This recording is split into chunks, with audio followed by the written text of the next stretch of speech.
Assalamualaikum warahmatullahi wabarakatuh.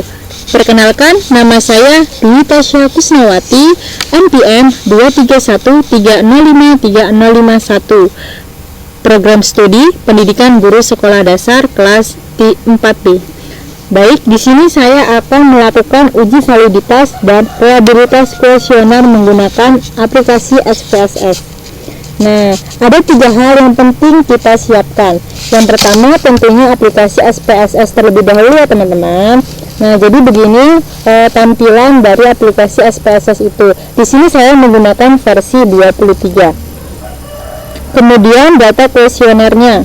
Jadi saya menggunakan data tentang kepuasan pelayanan pada perpustakaan.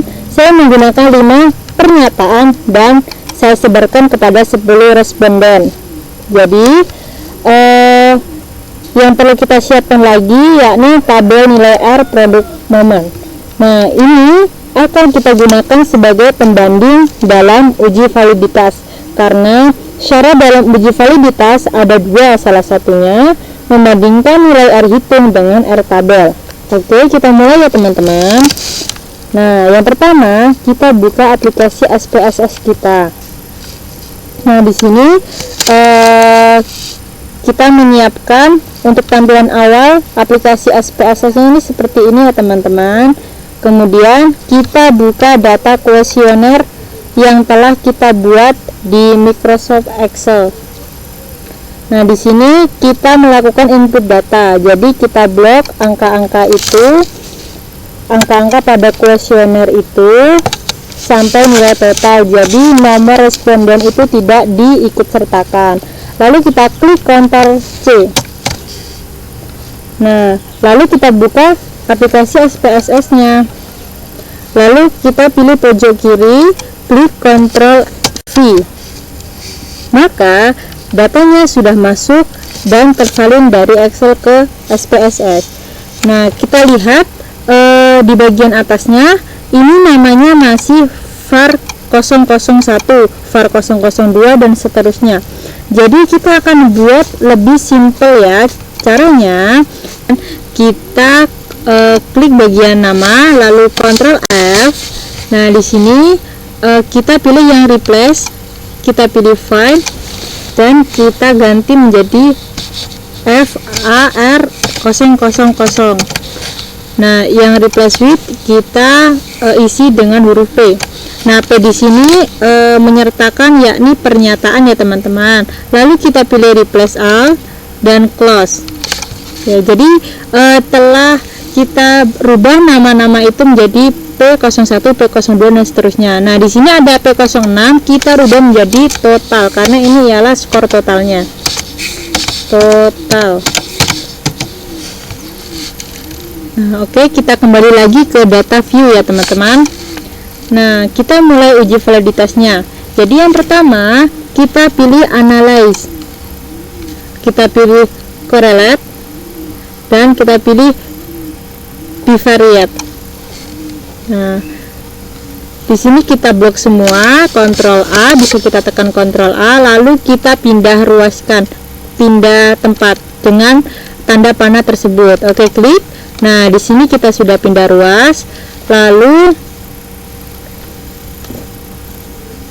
bagian correlation ini kita sudah pastikan untuk person dan kita oke.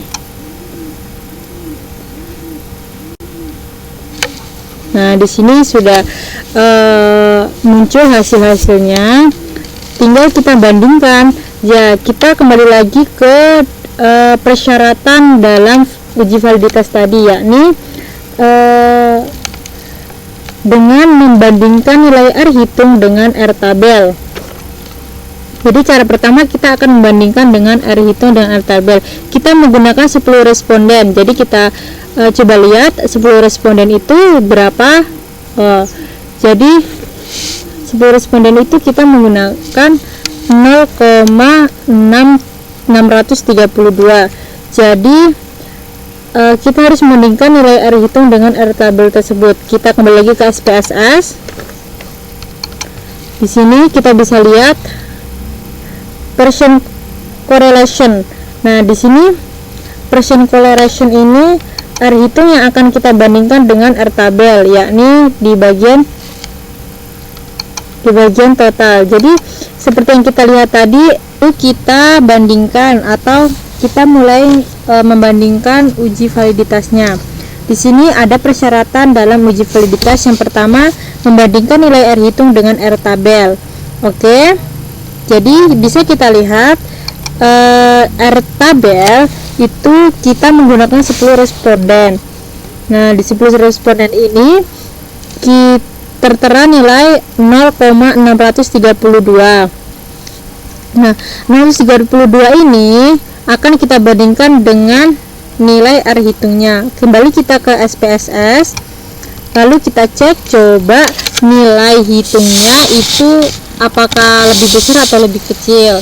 Nah, di sini pada pernyataan 1 nilai R hitungnya itu 0,986. Jadi nilai hitung itu lebih besar dari R tabel. Jadi bisa dikatakan valid ya teman-teman di pernyataan 1. Oke, kita cek pernyataan 2. Di pernyataan 2 itu nilai R hitungnya yakni 0,937. Jadi di sini juga pada pernyataan 2 itu valid ya teman-teman. Lalu kita cek lagi pernyataan 3 itu tertera 0,937. Jadi di sini juga valid ya teman-teman karena lebih besar dari R tabelnya. Dan di pernyataan 3 dan 4, 5 itu juga sama. Nah, di sini kita bisa menyetujui bahwa data ini valid ya teman-teman. Juga ada satu cara lagi untuk menyatakan bahwa data ini valid, yakni dengan membandingkan nilai signifikansinya. Jadi nilai signifikansinya itu harus lebih kecil dari 0,05. Oke, kita bisa lihat teman-teman, kita cek bersama. Nah, di nilai signifikan ini di pernyataan 1 itu nilainya 0,000. Jadi sudah dikatakan valid ya teman-teman. Jadi 0,00 itu lebih kecil dari 0,05. Dan di pernyataan 2, 3, 4, 5 kita cek juga dan itu juga valid ya teman-teman. Jadi semuanya lebih kecil dari 0,05. Nah, di data ini bisa kita katakan atau bisa kita setujui ini valid ya teman-teman. Oke, selanjutnya setelah menguji validitasnya kita geser ke uji reliabilitas. Nah, di uji reliabilitas ini kita kembali ke data yang belum kita edit tadi. Nah, seperti ini data awal kita. Lalu kita pilih analyze. Kita pilih scale. Kita pilih reliability analyze. Nah, di sini kita blok Ctrl A. Nah, tetapi pada saat ini nilai totalnya itu tidak diikutsertakan. Nah, jadi nilai totalnya itu kita tetap pindah ke kiri. Jadi yang di kanan itu pernyataan 1 sampai 5. Oke, teman-teman. Lalu kita pilih bagian statistik. Kita pilih scale if item delete. Dan kita pilih continue. Dan sudah kita pastikan modelnya itu sudah alpha ya teman-teman. Lalu kita klik OK. Nah, sudah. Jadi hasilnya itu sudah dapat kita lihat ya teman-teman. Di sini bagaimana cara atau syaratnya untuk menguji reliabilitasnya, yakni nilai Cronbach's alpha itu harus lebih besar dari 0,6. Coba kita lihat teman-teman di bagian reliability statistik.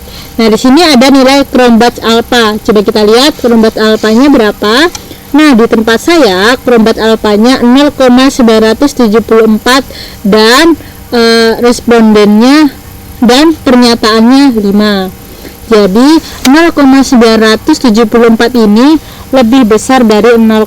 Nah, jadi data ini bisa dikatakan reliable. Dan setelah kita menguji keduanya, dapat dipastikan dan disetujui bersama bahwa data ini yakni valid dan reliable. Oke teman-teman, setelah kita menguji keduanya, yakni menguji reliabilitas dan validitasnya, kita sudah menemukan jawabannya, yakni data ini valid ya teman-teman, dengan persyaratan-persyaratan itu. Oke, sekian yang dapat saya sampaikan. Terima kasih atas segala perhatian. Saya akhiri. Wassalamualaikum warahmatullahi wabarakatuh.